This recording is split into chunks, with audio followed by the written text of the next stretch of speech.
All right, we are live. Well, by we, I mean me. It is Mike from What the Show, and I had the pleasure of getting into an advanced screening of Mortal Kombat tonight.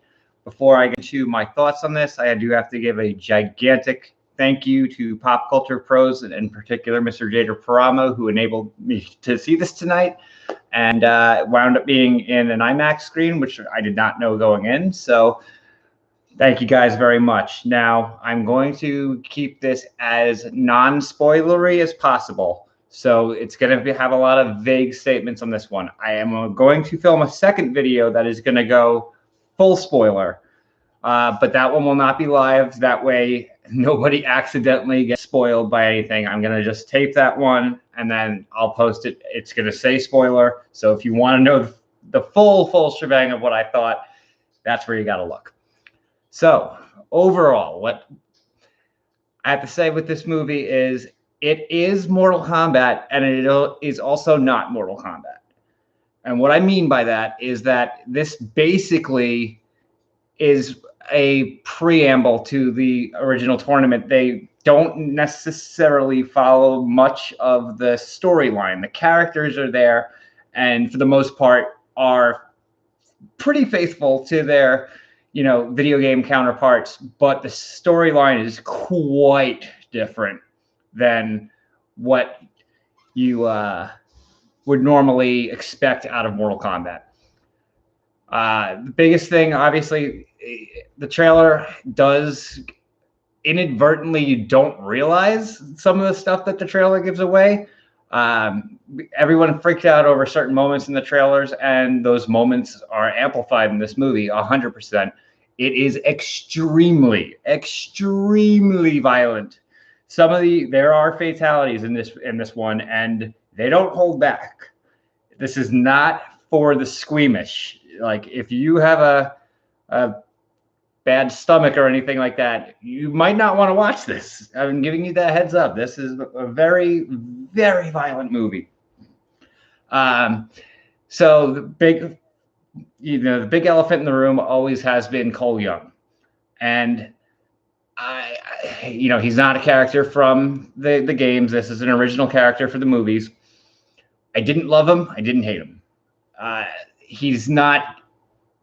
And I will also say, I don't think any individual character, with one exception, truly stands out, like, from an acting perspective. And I'm sure you've all heard this already. That's Kano. I'm not going to go super deep into Kano right now, but I will say this. If you take a drink every time Kano drops the F-bomb, you will be hammered in this movie. So keep that in mind. Again, not for kids. 100% not for kids. Kano has a much bigger part in this movie than he did in the 95 version. He's portrayed differently. And he's that's part of the thing I have with this movie. I didn't like, for the most part, I had a weird level of indifference towards each individual character / actor playing the character. With the two exceptions to that are SubZero and Scorpion. They got justice. Like, if you complained in the original movie that we didn't get enough Scorpion or SubZero, or their stories are wrong, they fixed that. So everybody who's there for Scorpion and SubZero, you're going to be happy. So SubZero in particular has a lot more screen time in this movie, even compared to Scorpion. Scorpion has a presence in the movie, but he's not necessarily in the whole thing. But SubZero is, in some ways, portrayed as stronger than some characters that are like the bosses in the video games. And not in just some ways, in almost every way, actually, if I'm being honest. So they take, the two of them get like top billing essentially in this movie, which is wonderful because they really were the two most popular characters in the game. There are fatalities. I said there are fatalities. Some of them are really, really brutal. I'm giving you all this heads up right now. There is one in particular that the whole theater just lost their mind when it happened. I'm not going to say what it is, but you'll know it when you see it. Then there's a couple of choices they make in terms of who lives and who does not live. There was one that pissed me off. One that I was not happy about when it happened.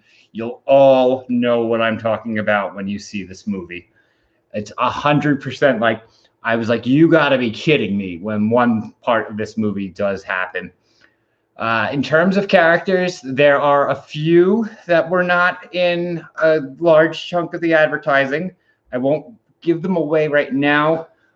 In the spoiler review, I will go further into that. But there are some extra characters that were not really advertised. So, and they're not, I will say this, they're not from the original game. So, and there is, of course, there was a lot of questions about Johnny Cage. There is an answer. That's all I'm going to say. There is an answer. But I can also tell you this. You do not necessarily need to sit through the end credits. However, the way they do the end credits, at least for the first half before they go to the regular black credits, is pretty cool.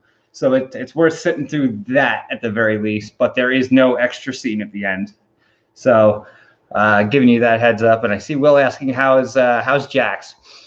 Jax is very, very different in this movie than he was in Annihilation. Extremely different. He is definitely more militant in this movie than he was. He does have a couple of one-liners, but it's not nearly as snarky as it was in the original. There is a new plot device in this movie. Again, I'm going to save the specifics for the spoiler review, but it's weird in how they try to develop the characters to understand their powers. Let's put it that way. And Jax in particular is a little bit like, he fits in with what you remember from the game and from Annihilation to an extent, but there's an explanation for him that's maybe a little better than some of the other characters. Let's put it that way. So my overall thoughts on this movie is, because it does not necessarily follow the traditional Mortal Kombat story, it's tough for me to say, hey, this is better than the 95 version. It's 100% better than Annihilation. It is 100% more brutal, more violent, more gritty. They took this movie, it earned its R rating, 100%.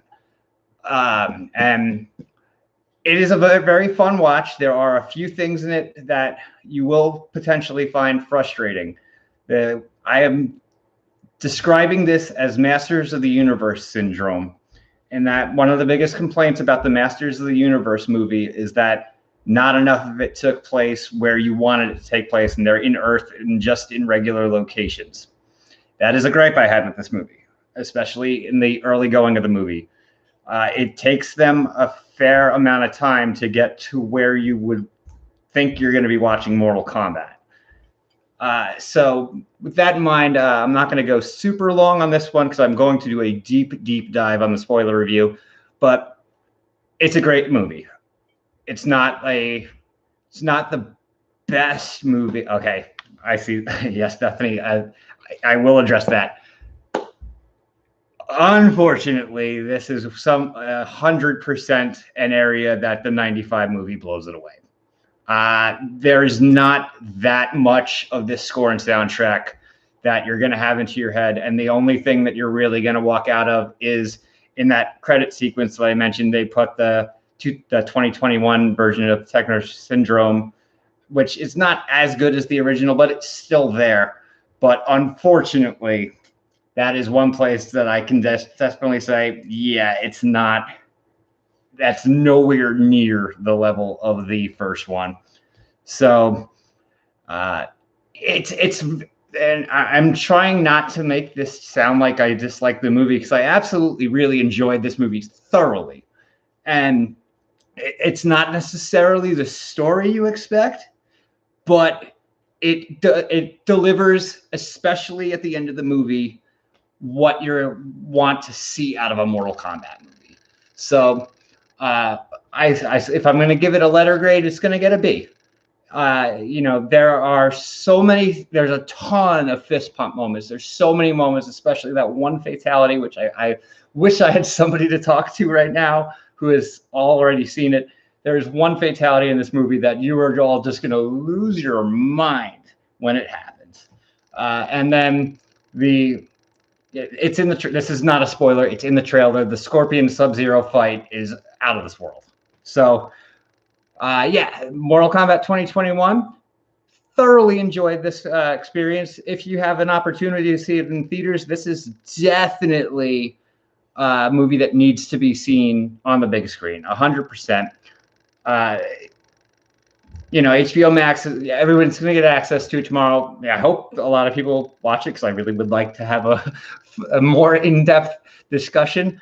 But yeah, so I said I'm giving it a B right now. It's a great watch. And I also think this could have like the Batman Begins effect. And what I mean by that is that when the sequels come out, because they obviously are building towards sequels, there is a 100% moment at the end of the movie. It's like, yes, there's going to be a sequel.